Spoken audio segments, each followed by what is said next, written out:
Good day. Yesterday I began my video by discussing briefly the earthquakes in Syria and Turkey. As the hours since the making of that video have passed, it's become increasingly clear that the earthquake was indeed devastating. The death toll is now put at 9,000, 7,000 of these in Turkey, where the epicenter of the earthquake appears to have been located, 2,000 in northern Syria, which includes apparently areas of Syria which are still outside the control of the Syrian government. There's been a rush of assistance specifically to Turkey from various countries. I've not seen anything like the same kind of relief operation being carried out in northern Syria. This is a devastating disaster. As I said, the loss of life is in the thousands. I think it's the most devastating earthquake we've had for many years now. There's been suggestions that it was made worse by bad construction techniques in the area where the earthquake took place. And inevitably, I've now seen some reports in the media in the West that there are criticisms from some people in Turkey of President Erdogan and of the response of the Turkish authorities to the earthquake, with allegations or assertions that this has been too slow. Well, all I will say about this is that this has come at a sensitive time in Turkey. Elections are due in May. We will see whether they have this event has any influence on those elections. But as I said yesterday, I think it is inappropriate and premature to talk about those things in any detail at this time, given the scale of the catastrophe that we are seeing. Now, I'm not going to discuss this earthquake further in this program. It's just to say once more that I share what I'm sure are the feelings of all members of the Duran community in saying that my thoughts are with the people of Turkey and Syria who are going through this disaster at this time. I'm now going to return to this issue, this topic, which remains the dominant topic of this channel and has done so now for almost a year, which is the conflict in Ukraine. And curiously enough, today, the most important news from the battlefronts, or at least the most reporting from the battlefronts, has come from the BBC. Now, I say that because, generally speaking, reporting from the BBC about the war has been, in my experience, of frankly not very reliable quality. But today it's different. And the reason is that the BBC did what I thought was unwise in one of my recent programs. It actually managed to get one of its reporters to actually travel to Bakhmut, the town, the frontline town, at the heart of the fighting in Ukraine, which has been going on now since August. And that journalist has visited Bakhmut. Doesn't seem as if that journalist was there for very long.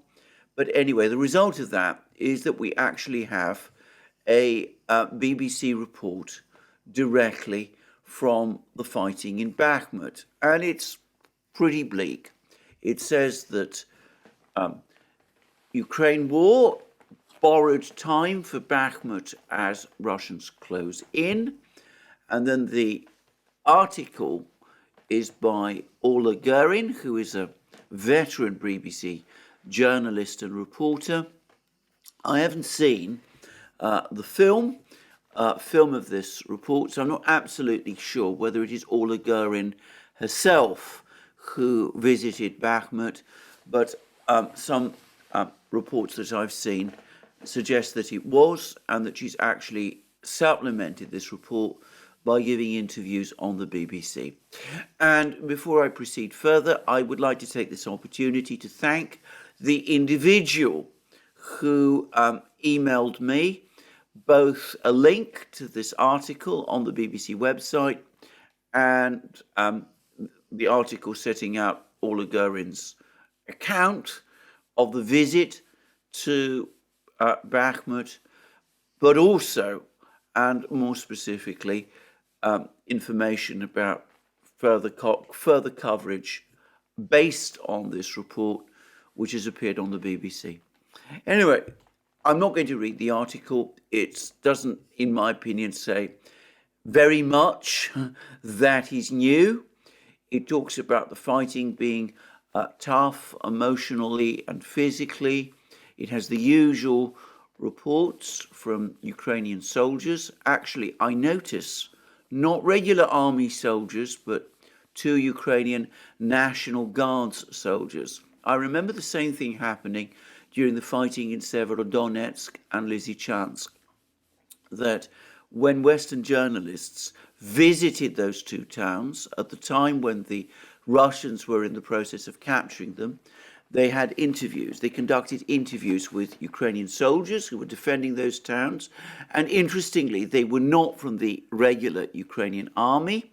They were from the National Guard, which I believe I'm right in saying is controlled not by the regular armed forces of Ukraine, but by the Ukrainian Interior Ministry, and whose members are recruited to some extent, at least, perhaps to a great extent, based upon their ideological and political reliability. And that, by the way, reinforces my belief that these interviews with these 2 soldiers who've been interviewed in Bakhmut, just like the interviews with the soldiers who were interviewed in Severodonetsk and Lysychansk back in the fighting in the summer, have been very, very carefully prepared by the Ukrainian authorities. Having said that, I don't want to give the impression that I don't take seriously what these soldiers are saying. They do describe a very difficult situation, and I've no doubt that they're telling the truth as they know it. But anyway, the long and the short of this report is that the situation is extremely bad, that Ukraine is basically clinging on to Bakhmut by its fingernails, that the situation in Bakhmut is becoming very tough indeed, and that the Russians are indeed closing in. Now, the fact that this journalist was able to get into Bakhmut and then out again shows that it's still possible just to access the town, but it is looking increasingly difficult to do so. It seems that the main roads are now becoming extremely difficult to use. We're told that the main road that had been used up to fairly recently to get into Bakhmut, that using that road is now becoming suicidal. To reach Bakhmut, you drive along, I'm quoting now from the articles, winding back roads. The road we used for previous trips last September is now classed as suicidal because of constant Russian attacks. So it looks as if the main roads into Bakhmut are no longer usable. They become suicidal. You have to go through all sorts of small country lanes in broken country to get into Bakhmut. And that, by the way, begs the question of whether an organized withdrawal from Bakhmut is any longer possible. But before I discuss that, I wanted to quote what one Ukrainian official, this person is not identified, I suspect this person is a journalist because Olga Gurin refers to this person as a colleague. But anyway, this is the very last words of the report, and I just want to highlight them because they do appear to be important. We race out of the city and onwards through rolling hills that offer a commanding view of the area. These heights are more important for the Russians than Bakhmut itself, said a Ukrainian colleague. If they can bring their artillery here, they can target bigger cities like Kramatorsk and Slavyansk. And then the report ends, Bakhmut holds for now, but for how much longer? And odd enough, the BBC, once famous for its grammatical precision, has missed the question mark that perhaps ought to be added to the last sentence. Well, it's not my job to worry about the BBC's problems with spelling. Now, I come back to an article written about a week ago by a blogger, Russian blogger, called Big Serge, who spoke about the importance of Bakhmut. It's clear that it's a major communications hub, but we also see that there's hills located to the west and perhaps in other places around it. And I'm going to make a guess that these hills are an integral part of Bakhmut's defense system. When we've seen lots of reports from Western journalists insisting that Bakhmut itself is not of any strategic importance because there are more defendable positions further west, I suspect what they've been talking about, or at least thinking about, or guided to think about by the Ukrainians, is these hills. I'm going to make a further guess, and it is purely a guess, that in practice, and despite the belief of many Western reporters and commentators, it will be for various reasons very difficult for Ukraine to retain control of these hills if Bakhmut itself is lost, as this report by Ola Gerin essentially says. I suspect that losing Bakhmut would give the Russians full control of the various roads around here and the various country lanes, the ones that Ola Gerin has used, or whatever reporter the BBC sent into Bakhmut used in order to escape Bakhmut. And I'm going to guess that with loss of control of those country lanes and roads, the entire Ukrainian position west of Bakhmut is going to become very untenable very shortly. In which case, capture of Bakhmut will eventually give the Russians capture of the high ground in this part of Donbass, which, to be very clear, is the important part of Donbass where the resistance, the Ukrainian resistance, is taking place. And what we see from this report is that when that happens, the Russians will be able to locate their artillery on the high ground, and they will be able, therefore, to shell the cities of Slavyansk and Kramatorsk, the two remaining cities that would presumably form Ukraine's last remaining defense line, from the high ground, directing fire at any Ukrainian troops who were trying to defend those two places.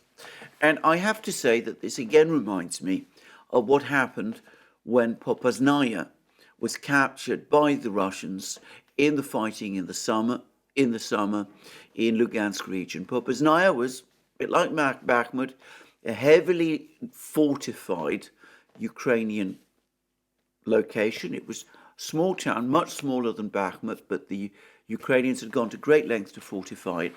There was intense fighting for Popasnaya, which lasted around 2 months. The Russians did eventually capture Popasnaya. The Ukrainians claimed that they were withdrawing to stronger defense lines. It became very clear very quickly, however, that with the capture of Popasnaya, the Russians were in control not just of the road network in this area, but also of the high ground.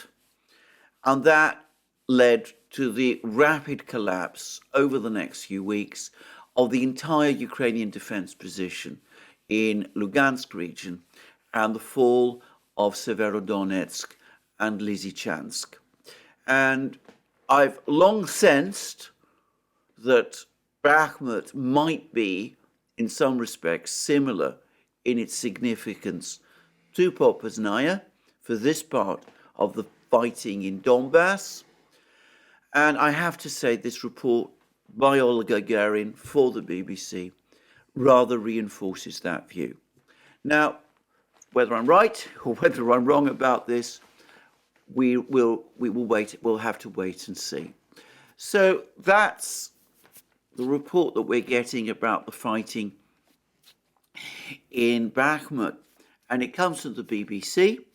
And by the way, there have been some Russian reports as well, and they suggest that the situation of the Ukrainians in Bakhmut is now becoming increasingly difficult.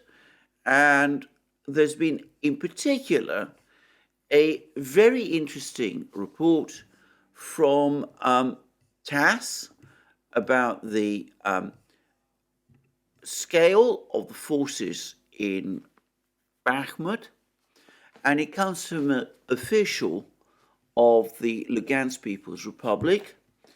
And as I said, this is on TASS, and I'm going to read this report in full. The official's name is Rodion Miroshnik. Now, I want to stress again, I read these reports from TASS. I'm not claiming that they are necessarily the most reliable, but they are official and they are public access.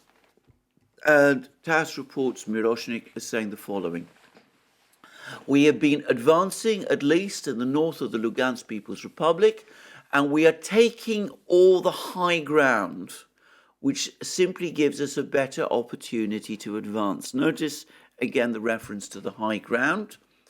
And then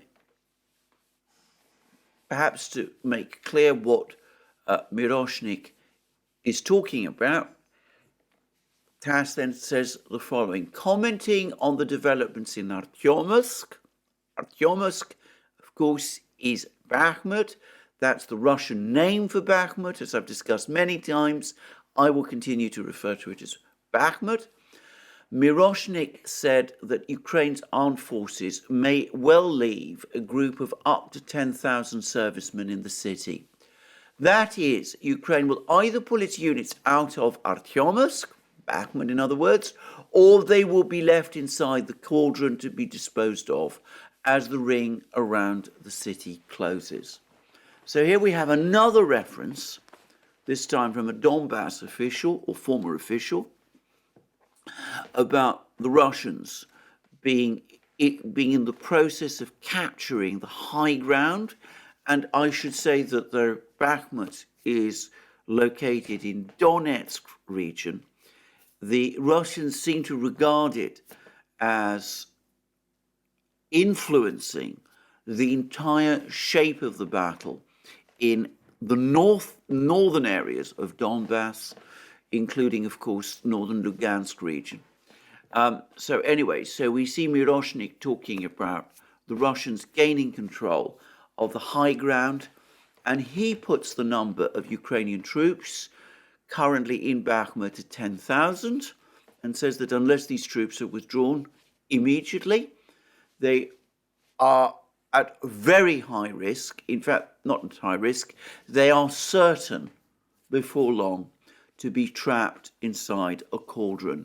In other words, find themselves under siege, deprived of access to food and fuel and ammunition and reinforcements and other supplies, and put in an impossible position where they either surrender or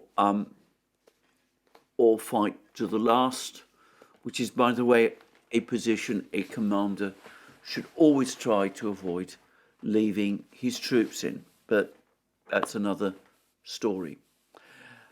In fact, briefly on that last point, I've seen some speculations on some Russian Telegram channels that the Ukrainian leadership and I'm not going to identify any particular individual because these reports don't make that clear, is actually looking to abandon these troops in Bakhmut. Firstly, because giving up Bakhmut would be politically disastrous. Better, therefore, to fight to the very bitter end, resisting there. But secondly, because the fall of Bakhmut and the loss of 10,000 men, 10,000 expendable men, would reinforce Ukrainian demands for the supply of more heavy weapons from the West, and might also open the way for further personnel changes, including a reorganization of the Ukrainian High Command. Now, I don't know whether this kind of brutal calculus is indeed the one that Ukrainian leaders are pursuing. If so, I have to say the callousness and cynicism of it leaves me speechless. I hope that is not so. And I hope they do make what seems to me to be the only humane decision, which is to try to withdraw these troops from Bakhmut now, even if that means abandoning the town, or alternatively, if these troops are trapped, giving permission to these troops to undertake an organized surrender in order to save their lives. But anyway, I am not going to dwell more on this. I don't want to discuss this in further detail because, well, these topics are ones which firstly make me uncomfortable, but secondly, I have to say there's a degree of speculation, and I don't really like to speculate about these subjects. On the topic of speculation, in my recent programs, I've discussed lots of discussions and speculations and rumors about the scale of the casualties on each side in the fighting in Ukraine. And I was watching video of the latest appraisal of the fighting in Ukraine by the Russian Defense Minister Sergei Shoigu. And for the record, he was addressing a large room full of Russian military officials, and I think I spotted Surovikin, who I still believe to be the overall theatre commander, even though General Gerasimov, the chief of the General Staff, is technically appointed above him. I think I spotted Surovikin in the front row, given a certain amount of prominence, though my vision problems make it difficult for me to be sure that it was indeed him.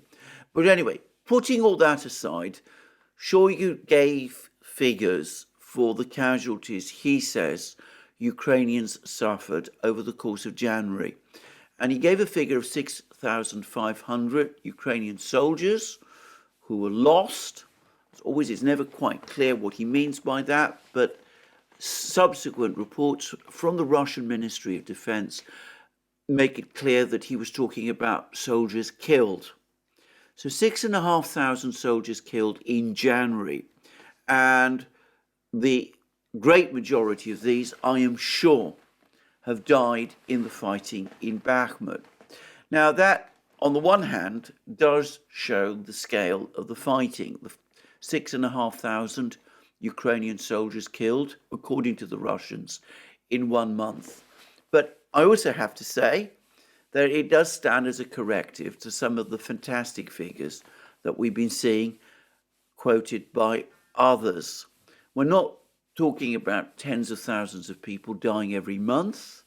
Even the Russians, when talking about or discussing Ukrainian casualties, don't suggest that.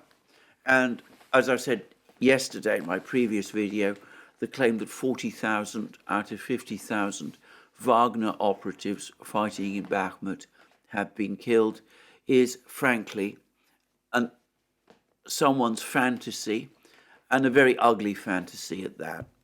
So anyway, moving on, Bakhmut is not the only place where fighting is going on.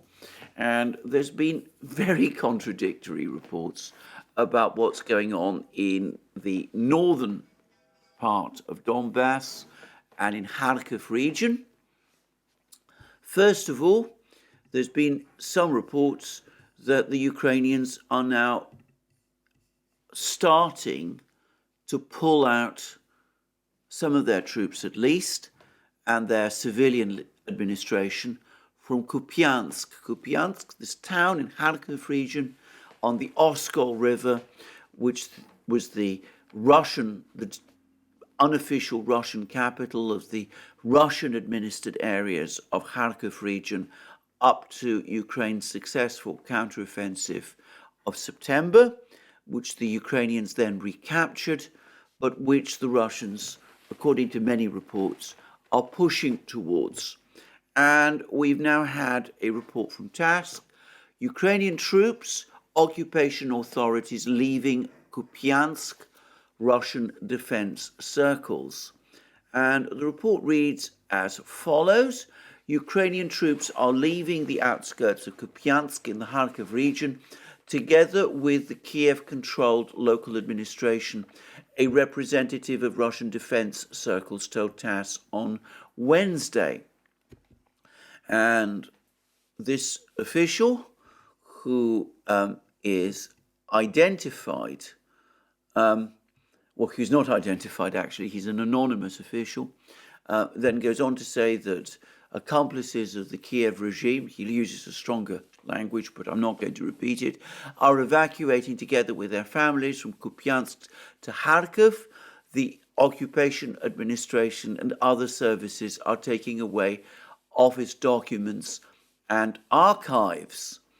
And the headquarters of the Ukrainian Army's 14th Separate Motorized Infantry Brigade, that's the brigade which is said to be defending Kupiansk, has moved to Kharkiv, and also units of the Kraken Battalion. This is one of the irregular, volunteer, right-wing battalions that the Ukrainians operate as blocking units and sometimes as special forces units in this combat area. Units of the Kraken Battalion have also left the area. And then it goes on to say, TASS goes on to say that another source has confirmed this information to TASS.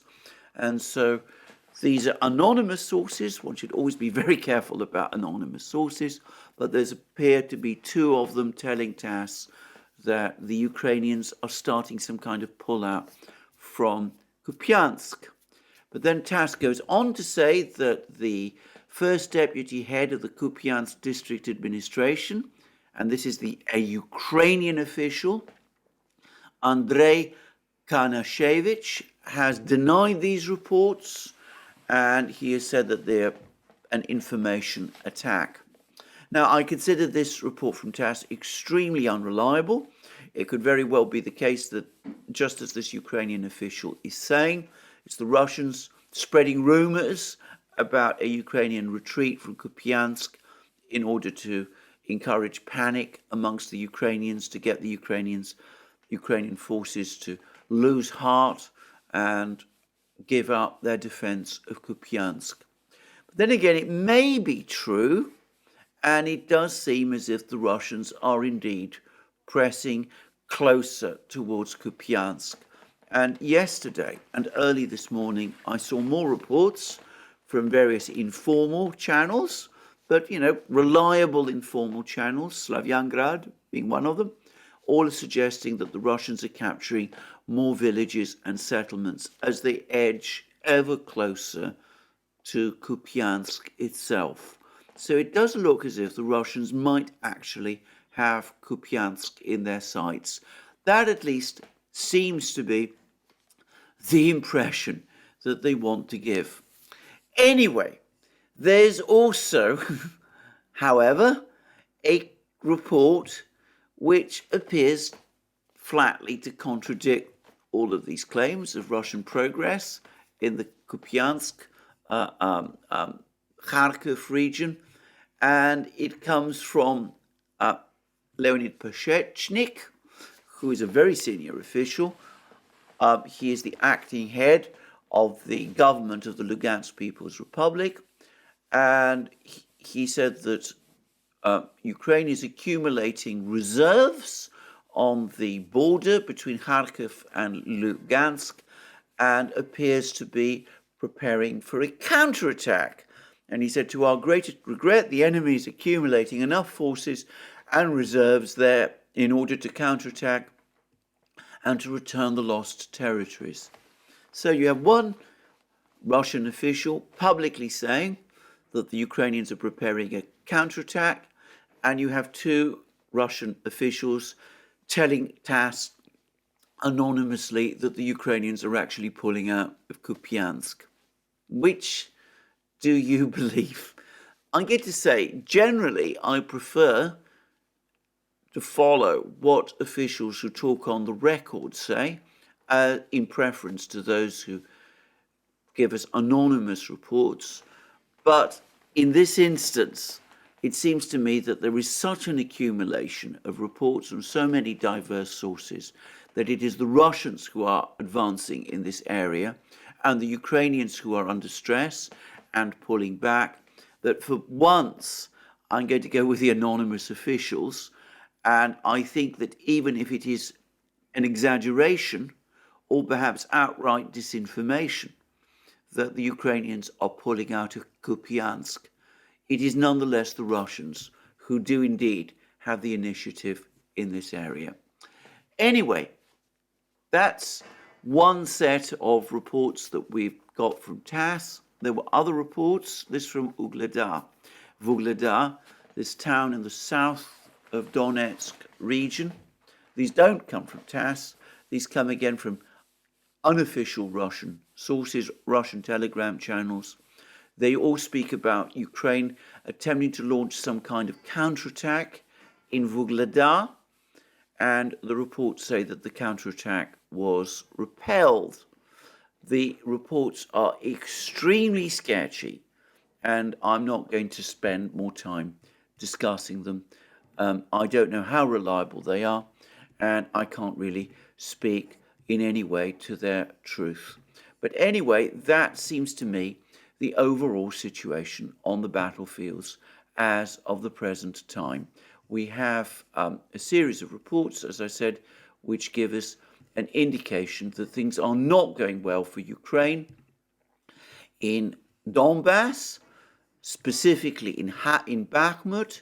That's what the BBC is now telling us. That's what I'm sure is true.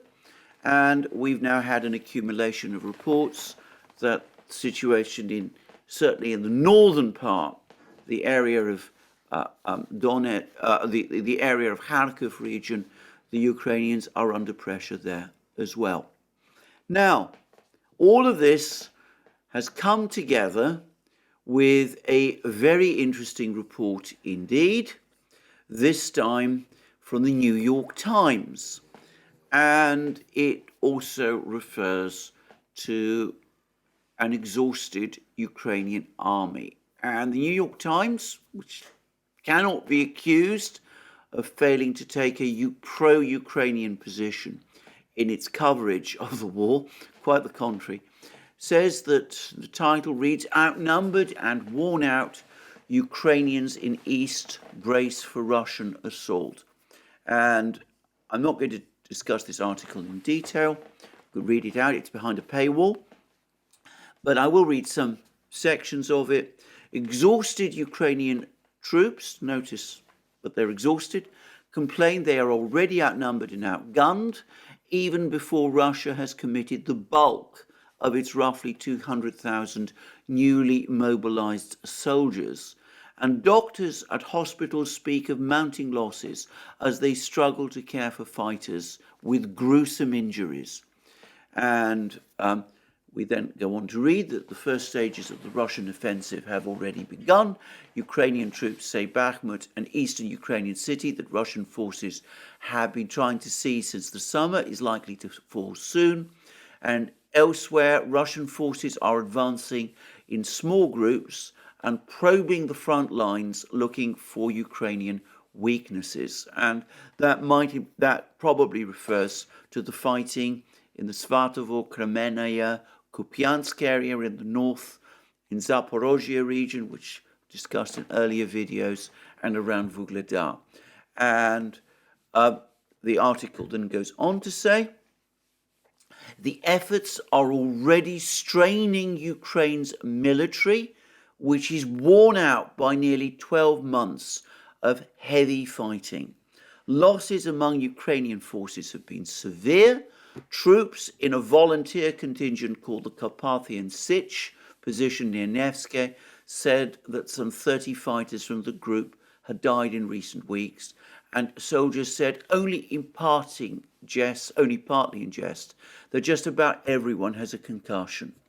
And obviously we have further reports about how hard the situation is, and then we've had an opinion piece also in the New York Times about how bad the situation is getting, and we're told that the problem is that Ukraine is losing the war, not as far as we can tell, because its soldiers, it's a different article, are fighting poorly or its people have lost heart, but because the war has settled into a World War I style battle of attrition, complete with carefully dug trenches and relatively stable fronts. Such wars tend to be won, as indeed the First World War was, by the side with the demographic and industrial resources to hold out longest. Russia has more than 3 times Ukraine's population, an intact economy, and superior technology.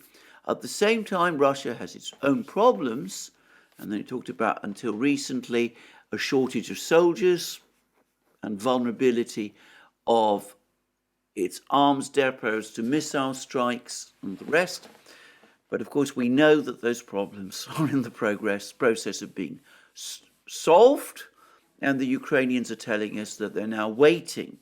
The main Russian force, 200,000 fresh troops to join the battle. And that's in the New York Times. And we've also had some really quite interesting reports in other places as well. So we now have other reports from the Daily Telegraph, and this is all coming at a time, by the way, when the President Zelensky of Ukraine is about to visit Britain. I'll come to that in a moment. But we now have an article by Richard Kemp in the Daily Telegraph. Vladimir Putin is about to make shock gains. Russia has stopped the bleeding and learnt from this mistake. We must be prepared for a nasty blow. And it then goes on to say that the Russians have learnt from their mistakes, and it repeats many of the tropes about the war, about how the Russians act, but then it admits that Russia is able to continue and that their forces keep coming. However much Ukraine resists, however much territory it regains, the Russians have so many more resources at their disposal that the Russians are able to keep returning to battle, and with every day that passes, their forces get better disciplined, better organized, more familiar with how to use their equipment, and all of those things. And he goes on to say, I'm now quoting directly from the article, we must therefore be prepared for significant Russian gains in the coming weeks. We need to be realistic about how bad things could be, otherwise the shock risks dislodging Western resolve. Well, there we go. So, bad news on the battlefronts, more acknowledgement of this fact starting to appear in the Western media. even as President Zelensky comes first to London and before long to Brussels with his constant requests for more and better weapons. And unsurprisingly perhaps, as he comes to Britain, the British, who have continuously taken the most assertive line supporting Ukraine of any of the major Western states throughout this war, have now said that they're going to start training Ukrainians to operate Western fighter jets. We're not told for how long, but it's clear that the British, having pushed relentlessly for Ukraine to be supplied with tanks, Western tanks, are now going to start pushing equally relentlessly for Ukraine to be supplied with Western fighter jets. Now, I'm not going to say more about this topic because, again, I've discussed this at enormous length in previous programs. I think that this decision, any decision to commit fighter jets for Ukraine is a disastrous idea, which could easily turn hideously wrong. But I'm going to make one brief observation about Britain, my own country, which is that I think we are going out very far on a limb here. We are perhaps blind to the doubts that are beginning and increasingly starting to grow, both in Washington and Berlin, where the big decisions are made. Let's take Berlin first, because it's quite clear to me that after all the pressure to send the tanks, the Germans are now rowing back on that decision. They're still going to send some Leopard 2 tanks, but it's clear that the bulk of the tanks that Germany and the Europeans are going to send to Ukraine are not going to be Leopard 2 tanks, but the much older, indeed obsolete Leopard 1 tanks.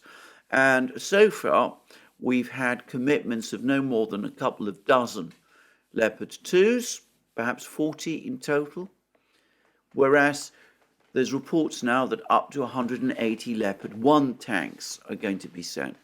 Now, I'm not going to discuss in detail the weaknesses of the Leopard 1 tanks. Lots of people have done that. Brian Beletic has done this. The gun that it operates is 105 millimeters, less powerful, significantly less powerful than the 120 millimeter guns operated by most up-to-date Western tanks, and certainly a lot less powerful than the 125 millimeter guns that Russian tanks that it will be coming up against operate. It's also got thin armor, and I'm told, I'm not sure to what extent this is true, that it's not ideally adapted to firing shells from its main gun whilst moving. Whereas certainly the more modern Russian tanks like the T-90 can definitely do that. I've seen some suggest that they can't, but I mean, they definitely can. Even the T-72 can do it to some extent, to at least a certain extent, and the T-90 can definitely do it, and it's in its latest, most modern iteration, the T-90M. I suspect that its fire control computers and systems and its stabilization systems are at least comparable to those of the most up-to-date Western tanks. So it seems to me that sending the Leopard 1 to the battlefields of Ukraine is unwise, to put it mildly. And I've seen some suggestions, as I said, that the Leopard 1 is going to be used as an assault gun rather than as a tank. I'm not quite sure whether that distinction is meaningful on these Ukrainian battlefields anymore. But regardless of that, I would have thought that the Leopard 1 is at least as vulnerable if used as an assault gun as it would be if it were used as a tank. And I would quickly add that it is not just vulnerable, But I personally fully expect the Ukrainians to try to use the Leopard 1 as a tank, where pretty much everybody acknowledges it would be outmatched by the Russian armour it would be coming up against. So what does this imply? Well, it can only imply one thing, that Germany and the other European states appear to be cooling on this idea of supplying Ukraine with Leopard 2s. It's the only explanation I can come up with for this decision. Some Leopard 2s are going to be supplied, but it looks as if they will not be the main Western tank supplied to Ukraine. That tank will be the Leopard 1, with the American Abrams tanks, well, unlikely to appear on the Ukrainian battlefields in any numbers before next year. So we see how the Europeans are starting to have doubts. But the Americans, in my opinion, are having doubts as well. And we've had all of those reports that I've talked about, the reports from the Rand Corporation saying that it is not in the United States' interests for the war in Ukraine to be prolonged, and it's very difficult indeed to see Ukraine winning this war, so that some kind of diplomatic settlement with the Russians is therefore essential and in American interests. We've had the report from the CSIS, which confirms the points made by Lieutenant Colonel Alex Vershinin and Brian Beletic about the inadequacies of the US military-industrial complex and the critical nature caused by the depletions of US ammunition stocks. We've seen the report in the Financial Times about how the Russian economy is likely to return to positive growth this year. Now, can I, before I proceed further, say that I've had a cascade of emails about the fact that Russia registered a $25 billion deficit in its budget spending in January, with all sorts of people jumping to all kinds of conclusions about this. Straight away, I want to say that this is a completely misconceived issue. There are lots of reasons for this. It's partly because the Russians have been front-loading a lot of their expenses at the start of this year. It's also because of adjustments in oil and gas prices, which are due to work their way through. And of course, most importantly, it's always important to remember that the Russians have an annual budget for 12 months, not a budget for just 1 month. The Russians are fully able to cover this deficit, or indeed a bigger deficit, in 2023. They've already shown that they can do that by selling some gold and some Chinese currency. This despite the fact that their foreign reserves are still growing. They're now almost at $600 billion, by the way. And over and above and beyond that, this deficit is certain, in my opinion, to shrink over the course of the year as budgetary income increases. And the Russians have all kinds of ways of increasing income as well. There's already talk about a windfall tax on some companies which experience very large profits next year. Apparently there's discussions about this. There's also further discussions about floating more OFZs, ruble bonds, on the Russian financial markets. But I'm going to discuss this issue in more detail in a proper dedicated program that Alex Christoforou and I are going to do on the Duran. It is not, in my opinion, a big deal. What is a big deal is that the Russian economy looks like it's growing.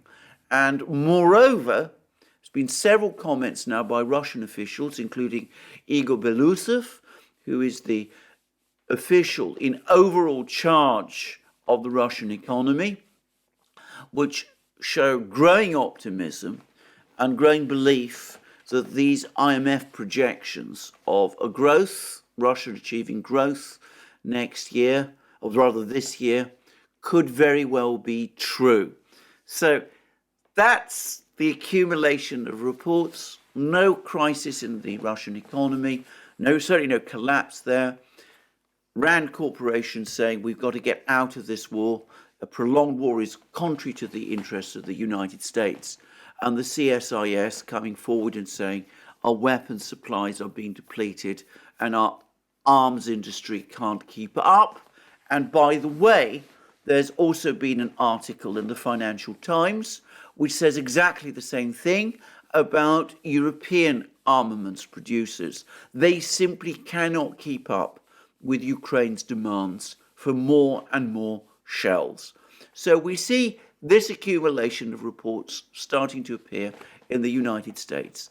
And we had that report in the Swiss newspaper about possible discussions about the possibility of the United States coming to some kind of agreement with Moscow, trading peace in Ukraine for the surrender of territory. We've seen the United States openly confirm that it does not expect Ukraine to be able to recapture Crimea. And I have to say, the accumulation of evidence, including these articles which we've just seen in the New York Times, including the one which admits that Ukraine is losing the war, all of these point to growing doubts and uncertainties about in Washington about the direction of this war, and a certain accumulation of pressure to bring this war to an end in a way that would unavoidably mean making significant concessions to Moscow.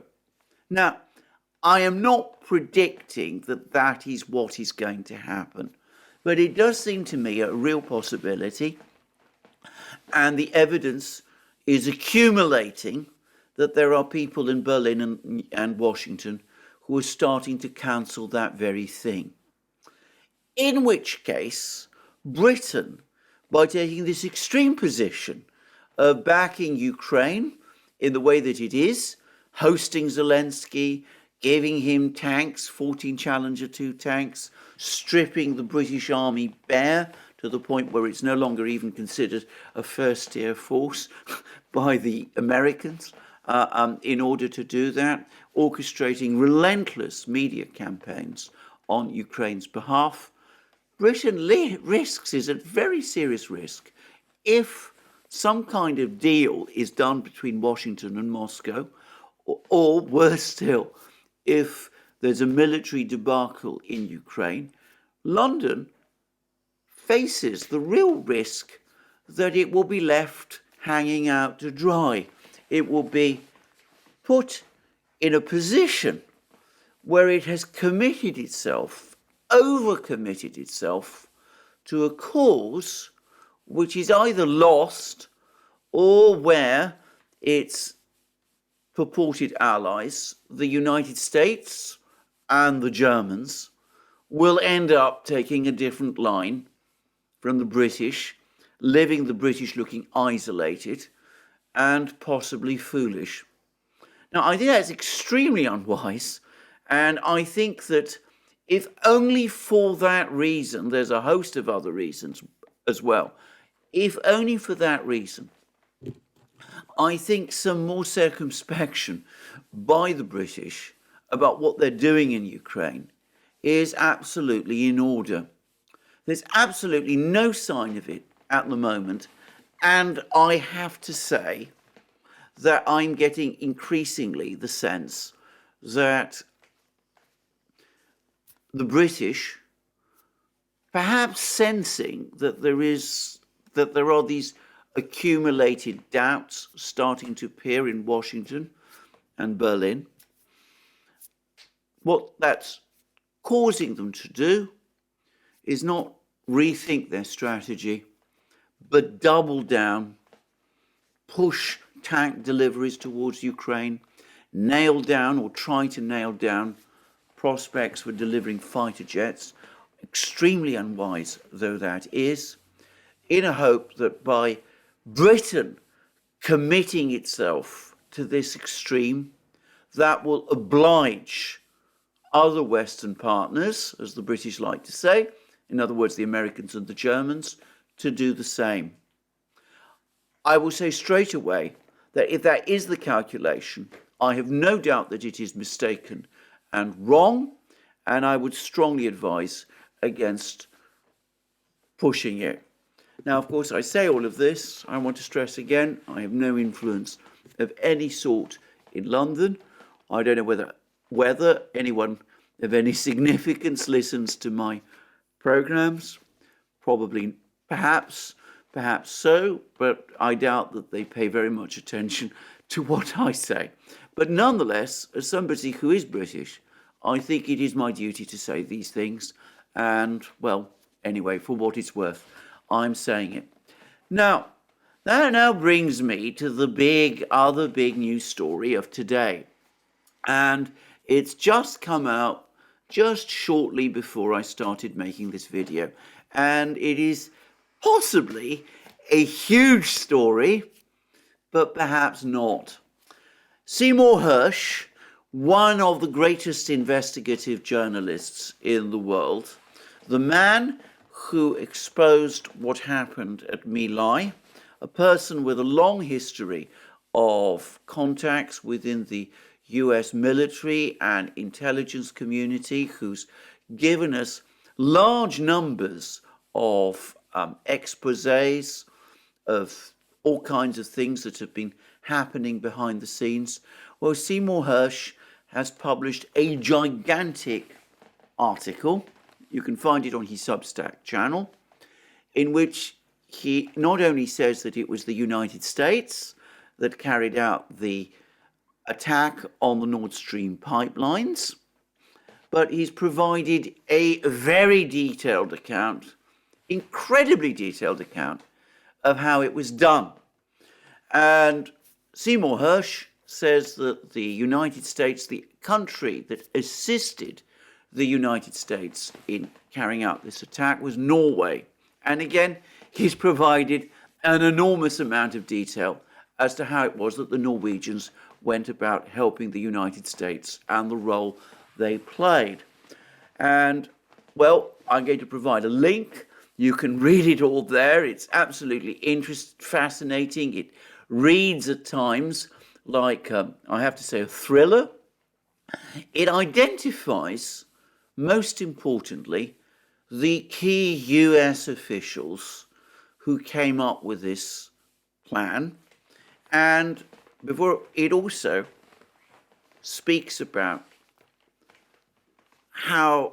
who were the operatives who did this plan themselves. And it turns out that they were not serving members of the US Special Forces, that they are members of the graduate school, or one of the graduate schools, and that the reason that these people, who are, presumably in some kind of high-level training system, were used instead of serving members of the US Special Forces, is in order that this attack, which the article says some US officials, some skeptical US officials, were worried could be construed as an act of war, that this attack could be carried out not by serving members of the US Armed Forces, but by these other people, so as to get round the obligation to keep Congress informed of operations of this nature. Now, that's a pretty remarkable thing. And I have to say, if it's true, then I can imagine that if the Republicans ever do get into a position where they are in control of both the House, which of course they are in at the moment, but perhaps the Senate as well, either in 2024 or at some other time, well, they could actually bring some kind of congressional process about this, perhaps impeachment proceedings if President Biden, we'll come to him in a moment, is still the president, or perhaps other things that might be other legal consequences from this. I mean, carrying out an operation of this nature in this covert way in order to bypass Congress, if Seymour Hersh is right, well, that would seem to me extremely disturbing indeed. And I really do wonder about its legality. But the other thing that's most interesting about this is the identification of who it was in the team that apparently came up with this plan. And it was President Biden himself, Jake Sullivan, who was apparently the overall coordinator, if that's the right word. It doesn't seem as if the Defense Department was heavily involved. The CIA, unsurprisingly perhaps. Tony Blinken and Victoria Nuland. And it turns out that, again, if you believe Seymour Hersh, that the planning for all of this, the go-ahead for all of this, began in autumn 2021, before the Russian intervention in Ukraine. So I have to say, if this is all true, it's an astonishing and really extraordinary expose. As I said, it has some very severe legal consequences if it does all turn out to be true. It shows that the United States was already contemplating action against German industrial infrastructure even before the war began. And I have to say, it does make me wonder whether the fact that all this planning began, apparently several months before the war started, whether that's not another telltale sign that some of the people involved were expecting a war to start, perhaps because they were intent on provoking it. That's just a thought. But I think the most important point here is that the president himself, Joe Biden, if Seymour Hersh is telling the truth, well, the president himself was deeply, intimately involved. Now, I have to say straight away that officially, this whole account by Seymour Hersh has been strongly denied by the administration. And Hersh himself provides in the articles some denials. He says that Adrian Watson, a White House spokesman, said in an email that the whole story is false and complete fiction. Tammy Throp, a spokesman for the Central Intelligence Agency, similarly wrote, "This claim is completely and utterly false." Well, that may be true, but please do bear in mind that given, as I said, the dubious legality, not just in terms of international law, I'm talking about domestic US law, of what apparently has been done here, if Seymour Hersh is telling the truth, then it's perhaps unsurprising that we're getting denials as opposed to confirmations. But these are strong denials, and I have to say it straight away, not everything that Seymour Hersh has reported has turned out to be true. But I would say also again that the level of detail in this report is so great that, despite what I have said many times before, that circumstantial detail doesn't always take us to the truth, doesn't always mean that something that's being reported is true. In this case, especially given Seymour Hersh's background, his extraordinary record of reporting factually true stories, and the care I know he uses with his sources. Well, I have to say that I think, on balance, what Hirsch is saying probably is true. Anyway, that now brings me to the next point, because, of course, it seems to me that when you read all of this, it's now absolutely clear that the President of the United States, President Biden, if you accept Seymour Hersh's account, is a committed hardliner. He's chosen his foreign policy team. He chose Jake Sullivan, Tony Blinken, Victoria Nuland. He got together apparently with them, came up with this plan, went ahead and carried out this plan. And it's absolutely clear that he played a central role in all the decision making.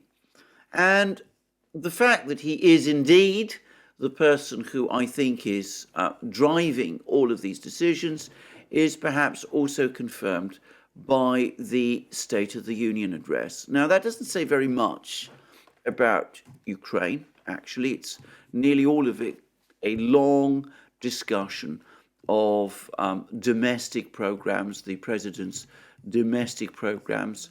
But it does use that disastrous formula, at least I think it's a disastrous formula, that the United States will continue to support Ukraine for as long as it takes. In other words, support Ukraine in what is in effect an open-ended war. And we see that the president himself finds it therefore very, very difficult to pull back from his policy. Now, if the president finds it difficult to pull back from his policies, and if he remains so committed to this conflict in Ukraine, and if he's prepared to go to the extraordinary lengths that Seymour Hersh alleges, then it becomes very clear to me that he is the single biggest obstacle in the United States to any effort being made by the kind of people who are talking about a diplomatic settlement and who are behind the RAND Corporation report, the CSIS report, the IMF report, all of those reports, that he is, the president himself, is the big obstacle to putting all that into effect. Now, that means, possibly, that the entire future of this war, or at least of the US's commitment to this war, or to Ukraine, hangs on the continued occupancy of the White House by this president. Now, it may not be a coincidence that there's been an article apparently in the New York Times, I haven't seen it, which apparently says that President Biden is a great president, but that he should not stand again for a second term. There's all these investigations of the president that are now underway. And there's lots of reports now that the United States is indeed heading towards a big economic recession. And note that Seymour Hersh's article must have been written on the basis of very substantial leaks from within the establishment, the military security establishment of the United States. Otherwise, how did he get all this information? Especially, by the way, if it is true, which suggests that there are some people who not only strongly disagree with what was done, but who are also keen to identify the role of the president in it. And note also that so far as I can see, the vice president, Kamala Harris, the person who would presumably step into the president's shoes, does not seem to have been directly involved or implicated in all this decision making. Well, I'm not going to make any predictions about President Biden's immediate prospects of remaining in the White House. But for what it's worth, I think it would be a big gamble to assume that he's going to be there for very much longer. The Russians, anyway, seem to be ready to fight this war, fight a long war. If he is gone, then it won't just be Ukraine that could find itself out on a limb, but the other hardliners, the Baltic states, Poland, and of course, coming back to what I said, Britain as well, unless they're a bit more careful. Anyway, that's me for today. I hope you found this chat program useful. I will discuss more developments on the Ukrainian battlefields, obviously, in my next program. And in the meantime, all that remains is to thank you for joining me again today, to remind you that you can find all our videos on all our various platforms, Locals, Rumble, BitChute, ODYSEE, Rockfin, and Telegram. And of course, you can also support our work via Patreon and Subscribestar. And if you can also go to our shop and buy yourself the great things that you will find there. Our magic mugs, our hats, our hoodies, our sweatshirts, our t-shirts, and other things. And last but not least, if you've liked this video, please remember to tick the like button and to check your subscription to this channel. Thank you for joining me again today. More from me soon.